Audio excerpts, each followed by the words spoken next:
पाहण्यासाठी आमच्या YouTube चॅनलवरील PVR म्हणजेच पंढरी वार्ता या न्यूजला सबस्क्राइब करा आणि शेजारील बेल आयकॉनवर क्लिक करा।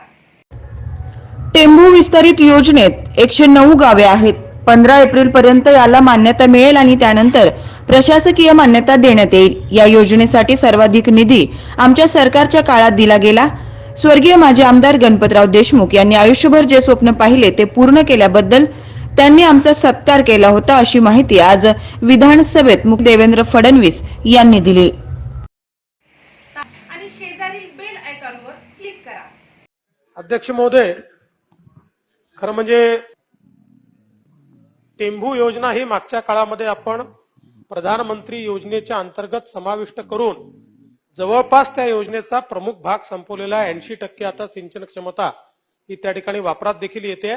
आता ही विस्तारित योजना आहे, याच्यामध्ये साधारणपणे 109 गावं आणि 41,000 हेक्टर असं याच्यामध्ये भाग येतो आहे। जवळजवळ 2,400 कोटी रुपये त्याकरता आपल्याला लागणार आहेत।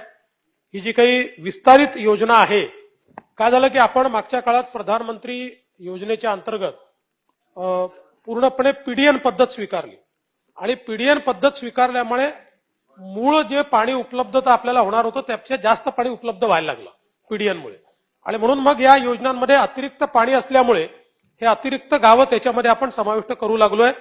तर या संदर्भात सन्माननीय बाबरसाहेब, ही जी तिसरी सुप्रमा आपल्याला द्यायची आहे, ही सुप्रमा आपण जो टाइम टेबल सांगितला त्याच्यात थोडं पुढे जाईल।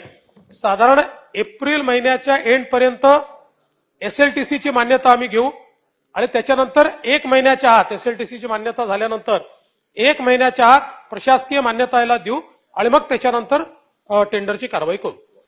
माननीय जयंतराव, आपल्यालाही कल्पना आहे की याला सगळ्यात जास्त पैसा हा 15 ते 19 या कालावधीत मिळाला आणि आपल्या लक्षात असेल की विशेषतः तेव्हाचे जलसंपदा मंत्री गिरीश महाजन आमचा विशेष उल्लेख करून सत्कार स्वर्गीय गणपतराव देशमुखांनी केला की मी जन्मभर ज्या गोष्टी करता लढलो त्या ठिकाणी आपण पीडीएन पद्धतीनं टाइम बाउंड पद्धतीनं 3 वर्षामध्ये 50,000 एकराला त्या ठिकाणी पाणी देण्याचं काम त्या ठिकाणी केलं आहे।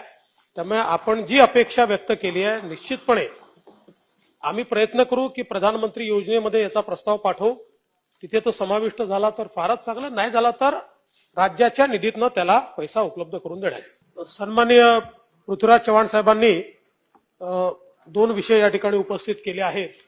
एक तर टेंभूच्या वॉलच्या पाठीमागे जो कराडचा भाग आहे तिथे जे काही बॅक वॉटर येतं त्याच्यामुळे जे नुकसान येतं आणि त्याच्यावर उपाययोजना देखील आपण सांगितलेली आहे। तर आपण जी सांगितलेली उपाययोजना आहे ती वेगानं करण्याच्या संदर्भात सूचना देण्यात येतील, जेणेकरून आपण सांगितलं त्या बऱ्याचचं काम पूर्ण करून त्याला होल्डिंग सारखा त्याचा वापर आपल्याला करता येईल आणि त्यामुळे मग इथे ओव्हरफ्लो होऊन ते बॅक वॉटर जाणार नाही।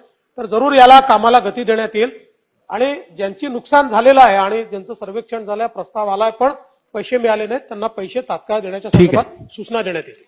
की त्या सामगावला अध्यक्षमध्ये पाणी देण्यासाठी आपण ती योजना लवकर हातामध्ये घेणार आहात का, असा माझा प्रश्न आहे।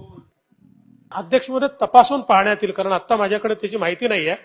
तपासून पाहण्यात येईल आणि जयंतरावचा सल्ला घेण्यात येईल आणि अध्यक्षमध्ये त्यानंतर त्या संदर्भात योग्य निर्णय करण्यात येईल। मुळात जरी 400 कोटी रुपयाचा आपल्याकडे स्पेस असला तरी एकदा प्रकल्पाची नीट मान्यता घेतल्यानंतरच काम सुरू करणं योग्य असतं। मी आज एवढंच आश्वस्त करतो की अजून 15 दिवस अलीकडे कसं आणता येईल हा प्रयत्न आपण करू आणि लवकर त्याचं टेंडर कसं काढता येईल हा प्रयत्न आपण करू आणि उर्वरित काम जे आपण सांगितलं ते तपासून पाहण्यात येईल।